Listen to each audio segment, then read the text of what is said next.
इस इलाके का साढ़े पूरे शेखपुरे का सारों बड़ा कब्जा ग्रुप है जोड़ा जेन्युइन इनफैक्ट उनका नाम अजीबतार भंगू है और ये साबित है। ਤੁਹਾਡੇ ਕੋਲ ਸਵਾਲ ਕਰਨਾ ਚਾਹੁੰਦਾ ਕਬਜ਼ਾ ਗਰੁੱਪ ਹੋਵੇ ਕਿਸ ਨੂੰ ਡੈਫੀਨਿਟਲੀ ਉੱਥੇ ਤਿੰਨ ਮਸਰੂਫ ਸੰਸਿਆਵਾਂ ਤਕਰੀਰ ਕਿਸੇ ਕਰਨ ਵਾਲੇ ਪ੍ਰੈਸ ਕਾਨਫਰੰਸ ਇੱਕ ਮੰਡਾ ਦੂਜਾ ਬਲਾਲ ਭੰਗੂ ਤੀਜਾ ਅਵੈਸ ਵਿਰਕ। ਹੁਣ ਮੈਂ ਗੱਲ ਕਰਨਾ ਮੰਡੇ ਦੀ। ਮੰਡਾ ਸਾਹਿਬ ਤੁਸੀਂ ਜਿੱਡੇ ਕੋ ਵੱਡੇ ਚੌਧਰੀ ਹੋ, ਮੇਰਾ ਦਾਦਾ ਸਿਆਲਦਾਰ ਸੀ, मेरा परदादा सफैदपोश सी, मेरा वालिद चेयरमैन रहा इस काउंसिल बुरज टारी सब तो ज्यादा दफा जाके तो तफ्ती चेक कर लै, मेरा वालिद चेयरमैन रहा सब तो ज्यादा। तू पटवारियां दा पुत्तर है ते तेनू बगानी जंज दे आके लुटी पान दा बड़ा शौक है, तेनू आके बड़ा ये चाह है कि जी नवी चौहान तू फोन करे ते बाहर ना निकले, जो तेरा दिल करे जो तेरा दिल करे तू आ जाई ते साडी नाल गल कर ली, असी भलवान दा मुकाबला करांगे, असी तेनू फेस करांगे। असी इन्ने जोगे जे नहीं असी ये इलाका ये सियासत छड़ के पिंड लाहौर चले जावांगे। तू एडा वड्डा फराउन नहीं जिन्नियां वड्डियां तू फड़का मारना है, जो दिल करे तेनू साडा खुला चैलेंज है, तू बगानी जंज दे लुटी ना पा आप आ जाई, जो तेरा दिल करे असी तेरे तू सानू फोन करी कि आ ते असी भलवान नू वेख लांगे। जे असी तेरा सामना ना कर सके असी ये इलाका ये सियासत छड्ड देंगे। तू पटवारियां दा पुत्तर है, असी खानदानी सियासतदान आ, साडा प्यो दादा परदादा सियासतदान है।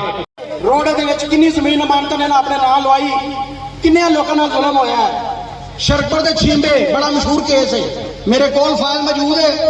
इन्हें कब्जा किया, इन्हें अपनी ताकत का नजायज इस्तेमाल किया। जेडे कल बड़िया गल्लां कर रहे सन कि ताकत का नजायज इस्तेमाल होया है, इन्हें अपनी रौनक वहाई 88 कब्जा किया उन्होंने जमीन से। तुहाडे सारे साथियों को पता है, और अगर तुहाडी उम्र थोड़ी है तो तुहाडे वालिदैन नूं जरूर पता है।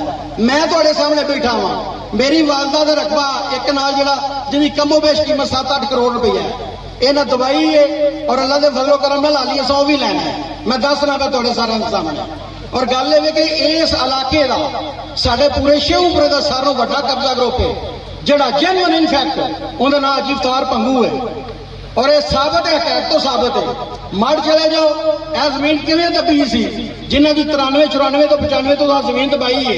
आया कि उन्होंने हक हासिल नहीं तो अपनी जमीन अगर सेल कर सकन, और इन्होंने हक हासिल नहीं जिन्हें रकबा खरीदा है कि तुहाडे थल्ले थ्रू प्रॉपर चैनल अदालत के थ्रू पहले तकसीम कराई है। तकसीम वो सारे रकबे च हुई है ना, तो तकसीम का असूल है जिन्हें कोल जायद कब्जा होवे उहदे थल्लों कब्जा जाना है। उस असूल नूं तय कर रहा है सैटल्ड लॉ है, उनके तहत इन्हें थल्लों कब्जा निकलिया और उदों बाद इन्हें दखल लिया। कानून ने जाके कोई कलाशनकोव ब्रदर नहीं उत्थे गया, लॉ एनफोर्समेंट दी एजेंसीज उत्थे गईयां ने, उन्हें थ्रू प्रॉपर चैनल दखल जिहड़ा दवाया और इन्हें शरीफ आदमी नूं कब्जा दवाया। यह जिहड़े बगानी जंज दे विच अब्दुल्ला दवाना इन्हां नूं पता नहीं कि बाहर जिहड़े जला वतन हाए किहड़ी जला वतनी वी तेरी, तू ते अपने शौक नाल बाहर नस गया सा।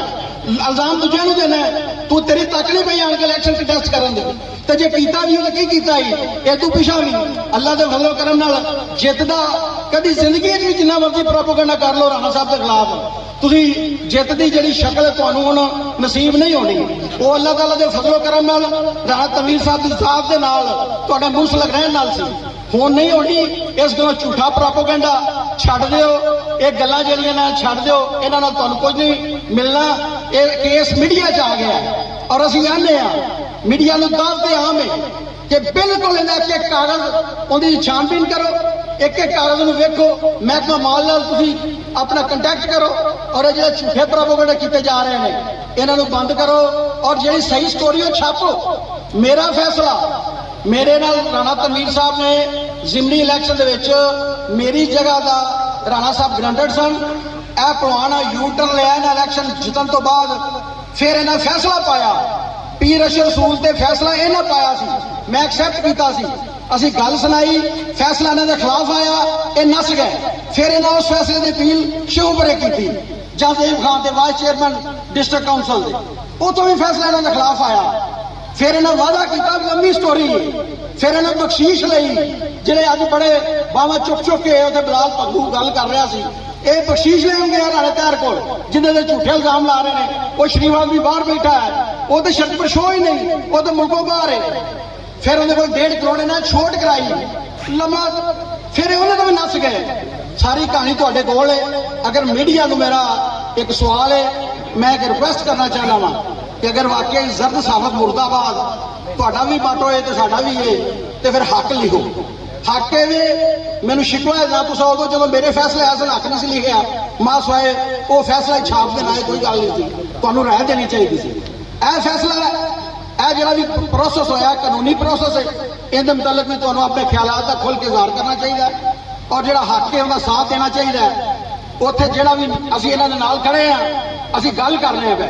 ਇਸੇ ਤਰ੍ਹਾਂ ਵੈਸ ਵਿਰਕ ਸਾਹਿਬ ਦੀ ਗੱਲ ਕਰਨ ਕਿ ਅਗਰ ਉਹ ਝੂਠੇ ਸਾਬਤ ਹੋ ਜਾਂਦੇ ਨੇ, ਜਿਹੜੇ ਅਸੀਂ ਕੁਐਸਚਨ ਰੇਜ਼ ਕੀਤੇ ਨੇ ਨਵੀਨ ਭਾਈ ਨੇ ਜਾਂ ਮੈਂ, ਅਗਰ ਉਹ ਦਰੁਸਤ ਨੇ ਤੇ ਫਿਰ ਉਹਨਾਂ ਨੂੰ ਵੀ ਕਹਿਣਾ ਚਾਹੀਦਾ। ਬਲਕਿ ਜਿਵੇਂ ਮੀਡੀਆ ਦੇ ਸਾਹਮਣੇ ਪਰਸੋਂ ਨਾਲ ਗੱਲ ਕੀਤੀ ਹੈ, ਹੁਣ ਦੁਬਾਰਾ ਆਣ ਕੇ ਕਹਿਣ। ਇੱਕੋ ਹੀ ਸਵਾਲ ਹੈ, 11 ਕਨਾਲ ਰਕਬੇ ਦਾ ਮਾਲਕ 16-17 ਏਕੜ ਤੇ ਕਬਜ਼ਾ ਕਿੰਜ ਰੱਖ ਸਕਦਾ? ਨਹੀਂ ਰੱਖ ਸਕਦਾ। ਔਰ ਇੱਕ ਕਦੀ ਵੀ ਸਵਾਲ ਹੈ ਜਿਹੜਾ ਇਹ ਕਾਇਮ ਰਵੇ ਅੱਲਾ ਦੇ ਫਜ਼ਲ ਕਰਮ ਨਾਲ, ਇਹਦਾ ਜਵਾਬ ਉਹਨਾਂ ਕੋਲ ਕੋਈ ਨਹੀਂ।